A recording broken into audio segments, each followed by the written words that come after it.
Tema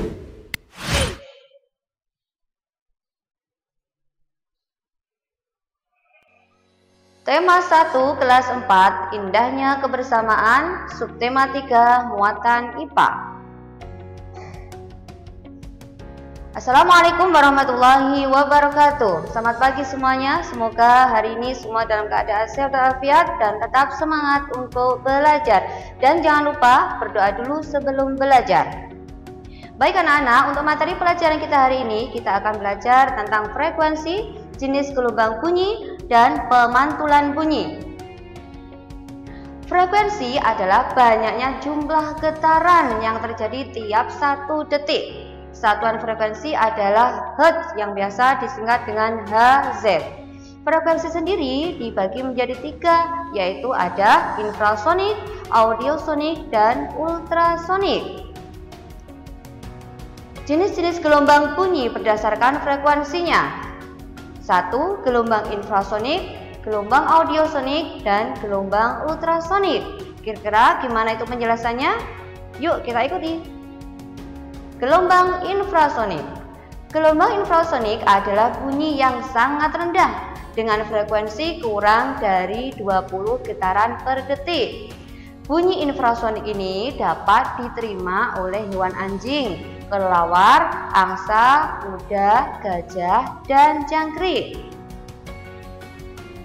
Yang kedua, gelombang audiosonik.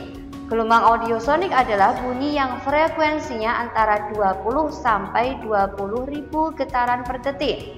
Bunyi ini yang dapat didengar oleh telinga manusia. Gelombang audiosonik ini dapat juga didengar oleh hewan anjing, jangkrik, kelelawar, dan lumba-lumba. Gelombang ultrasonik. Gelombang ultrasonik adalah bunyi yang sangat tinggi dengan frekuensi lebih dari 20.000 getaran per detik. Hewan yang mampu mendengar bunyi ultrasonik ini seperti hewan kelelawar dan lumba-lumba. Kelelawar menggunakan gelombang ultrasonik ini untuk mencari lokasi, bisa juga digunakan untuk mengetahui di mana letak musuhnya, di mana letak temannya, bahkan untuk mendeteksi di mana makanannya itu berada. Nah, yang berikutnya kita akan belajar pemantulan bunyi. Pemantulan bunyi ini terjadi karena adanya media pantul di sekitar sumber bunyi. Diulang lagi, pemantulan bunyi terjadi karena adanya media pantul di sekitar sumber bunyi. Dan macam-macam bunyi pantul ini, yang pertama adalah bunyi pantul yang memperkuat bunyi aslinya. Nah, ini contohnya, ini ada orang lagi menyanyi. Kira-kira menyanyi di mana? Nah, ini menyanyi di kamar mandi.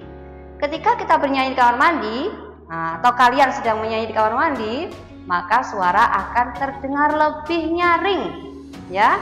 Itu kenapa? Disebabkan karena bunyi pantul ini terjadi jika jarak antara bunyi dan dinding pantul itu dekat. Akhirnya suara yang terdengar lebih nyaring atau dikatakan memperkuat bunyi aslinya. Yang kedua adalah gema. Nah, ini dicontohkan ada anak yang sedang berteriak di depan tebing. Gema merupakan bunyi pantul yang terdengar setelah bunyi aslinya. Nah, gema ini terjadi jika jarak antara bunyi dan dinding pantul sangat jauh sekali. Akhirnya suaranya terdengar setelah bunyi aslinya. Berikutnya adalah gaung. Apa itu gaung? Gaung merupakan bunyi pantul yang terdengar hampir bersamaan dengan bunyi aslinya. Nah, ini gaung menyebabkan bunyi terdengar tidak begitu jelas. Gaung terjadi jika jarak antara bunyi dan dinding pantul agak jauh, yang menyebabkan hanya sebagian bunyi tiba bersamaan dengan bunyi aslinya. Contohnya adalah saat kita berada dalam gedung atau ruangan yang tertutup. Nah, untuk mengatasi gaung tersebut, biasa dipasang alat peredam bunyi. Yang contohnya adalah ini busa, karpet, dan juga ada wall. Oleh karena itu, fungsi benda peredam bunyi ini adalah satu, untuk menghindari terjadinya gaung dan gema. Yang kedua, untuk melapisi bagian dalam gedung bioskop, ruang pertemuan, atau ruang rekaman.